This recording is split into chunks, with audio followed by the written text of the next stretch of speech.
Dito ka na matutulog. Hindi na sa tabi ko. Ano bang kalokohan pinaggagawa mo? Kalokohan? Ang sinasabi ko lang, ayokong tumabi sa isang rapist na katulad mo. Pero hindi ako matatahimik hanggat hindi ako nakakaganti kay Virgilio. Ali Amparo, hindi lang naman sa demanda na kukuha ang katarungan. Meron ako alam na paraan. Hindi ata papayag na masaya silang dalawa habang ako tinapon nila na parang basura. Wala kang kasalanan sa amin. Sa kanya, meron! Aminin mo na ikaw ang umahasa sa akin. Hindi ko alam sinasabi mo. Tita Amparo, si Marta wala ospital. Bakit? Nahitan na rin siya eh. Nangangailangan siya ng dugo. Baka katingin niya ang dugo niya. Mabubunutan ako ng tinik sa dibdib kapag namatay siya. Kasi anak siya ni Virgilio kay Amparo. Kailangan ni Maita ng dugo. Nagpatis na kaming tatlo. Wala po sa amin ang negative. Anak ni Daddy si Maita. Kay Aling Amparo? Miss, ano resulta ng blood test ko? Ma'am, type D po kayo. At O negative lang po ang pwede natin isalin sa pasyente. Mami, alam ko kung kailan ka nagbibiro o hindi.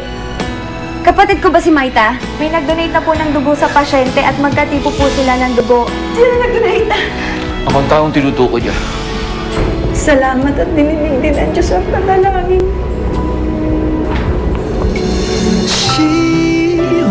Seems so happy in a crowd whose eyes can be so proud. Sir, hindi po ba kayo papasok sa loob? Sino ba nandun? May mga pamilya niya. Si Mark, tsaka si Dante, nandun din. Wala na akong lugar doon. May tamang panahon para lapitan ko si Maita. Hindi ngayon yun.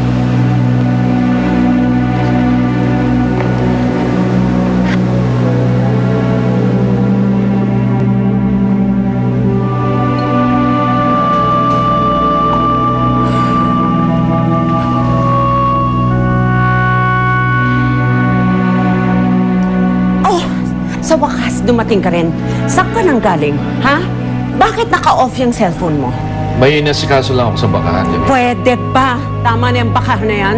Huwag ka na magsinungaling sa akin. Gavida, mahaba araw ko masyado, kaya gusto ko magpahinga sana. Please.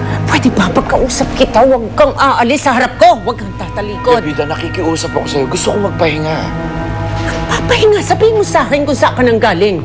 Yun ang gusto kong malaman. Dad, totoo ba yung sinabi sa akin ni Mami na anak mo si Maita kay Amparo?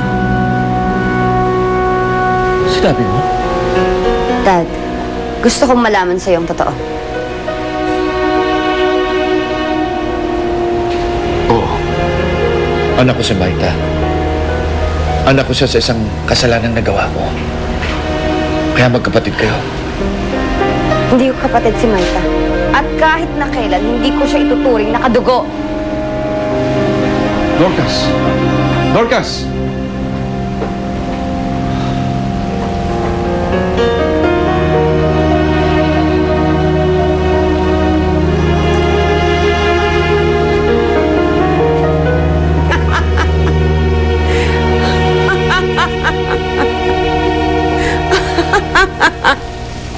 Okay na ang vital signs mo, Maita.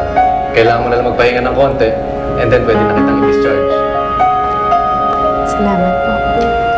Mabuti na lamang at naagapan natin ang pagsasalin sa'yo ng dugo. Kung hindi ko alam kung nakasurvive ka. Alam mo bang very rare ang blood type mo? Sabi nga ho ni Inay. Mabuti na rin lamang at meron kagad lumapit na donor. O paano? Iwanan ko muna kayo. I need to do my rounds pa, ha? Thank you, Doc. Thank you. Nay? Sino ba yung nag-donate ng dugo sa akin? Huwag ka na magtanong. Hindi mo naman kailangan malaman pa.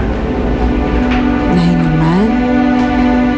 Bakit naman parang itinatago mo pa kung sino yung nag-donate?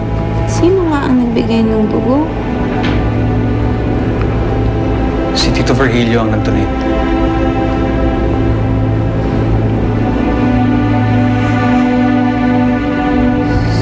Si Mang Virgilio? Totoo, anak.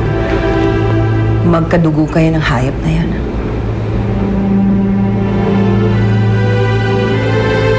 Kadugo ko si Mang Virgilio. Ibig mo sabihin... Huwag ka na mag-isip ng kung ano-ano pa. Ang mahalaga, anak, ligtas ka na.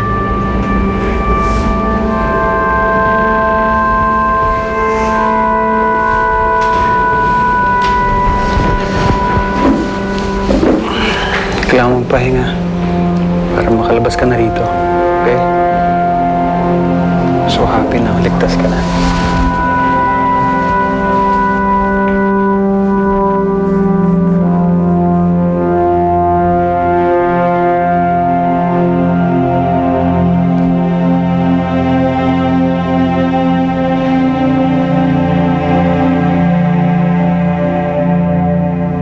Gusto mo ng magic na pampagana?